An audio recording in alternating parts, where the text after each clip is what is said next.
The key theme I'll be discussing is Bowlby's attachment theory. I've chosen to discuss this because I found that I had an interest in how the theory worked and wanted to discover more about how it could affect the children in my classroom. Attachment can be defined by Bowlby, 1969, as a deep and enduring emotional bond that connects one person to another across time and space. From our lecture on the 2nd of March 2020, it was explained that Bowlby carried out studies into the negative effects of maternal deprivation when a mother was non-responsive or absent for the first 2 years of life.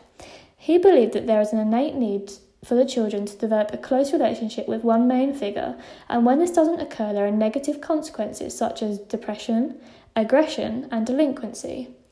Ainsworth, 1967, cited in Bowlby, 1969, notes how soon after an infant is able to crawl, he doesn't always remain close to his mother. He makes little excursions away from her, but from time to time he returns to her, as though to assure himself that she's still there.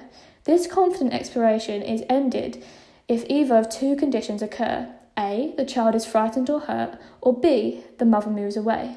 Then he returns to her as quickly as possible. This is due to the attachment theory, whereby an infant forms an attachment with a significant person, usually the mother, and looks to that specific person for comfort and protection. Bowlby, 1969, states that so long as a child is in the unchallenged presence of a principal attachment figure, or within reach, he feels secure. A threat of loss creates anxiety and actual loss causes sorrow. Both are likely to arouse anger.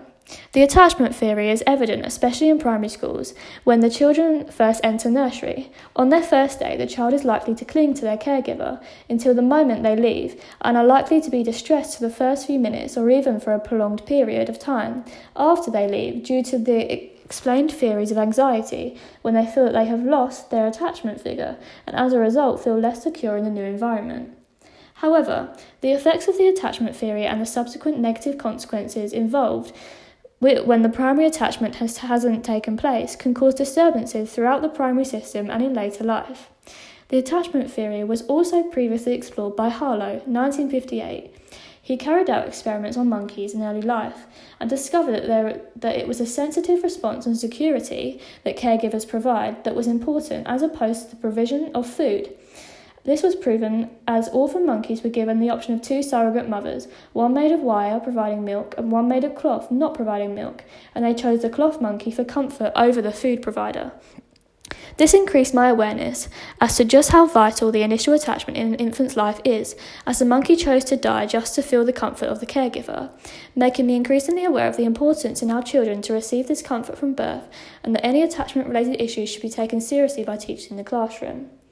My emotional response is that I felt upset that for those children without the opportunity to develop this vital relationship in the first 2 years of their life with someone significant, because it leads to their decreased prospects in life from such a young age through no fault of their own. I also felt angry that more wasn't being done to prevent this happening when the mother is absent or non-responsive, as it has such a profound impact on the child's life. My professional response is that I previously understood that children develop close relationships with their mother, in particular from a young age, and this attachment is evident from their first day in nursery when they don't wish to leave their mother's side. However, I now know that there is a specific reason for this, and that it can be explained through the attachment theory, and that it is actually innate for the child to develop a close relationship with a significant other person. I am now aware that lack of attachment, especially in the first 2 years of life, can severely impact the child, leading to depression, anxiety and aggression, as explained by Bowlby, 1969. As a teacher, this is something I need to be mindful of, to recognise the signs of lack of attachment and the negative consequences, and how to help my pupils to overcome these difficulties throughout life.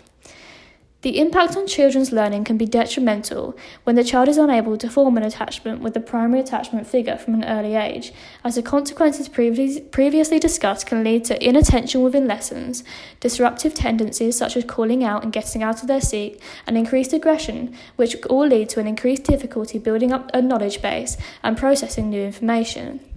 Aggression in particular could also impact on other children's learning if the aggression is targeted at a particular pupil in the form of bullying.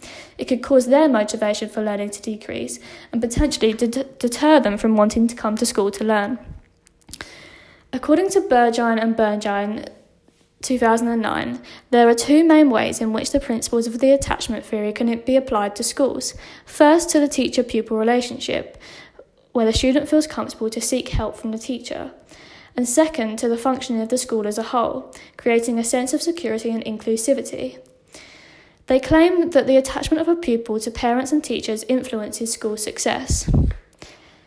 To conclude, in my future practice, I will carefully consider the impact of the attachment theory on my pupils and closely monitor any pupils who may be influenced by the negative effects of lack of attachment to their primary attachment figure and be empathetic towards this. I will try to implement things to prevent or improve the negative consequences of a lack of attachment for each individual who require it, and liaise with more senior members of the wellbeing team to get the children as much help as possible to overcome these. I will focus on creating positive teacher-student relationships so that children feel able to confide in me if necessary and feel safe in my presence.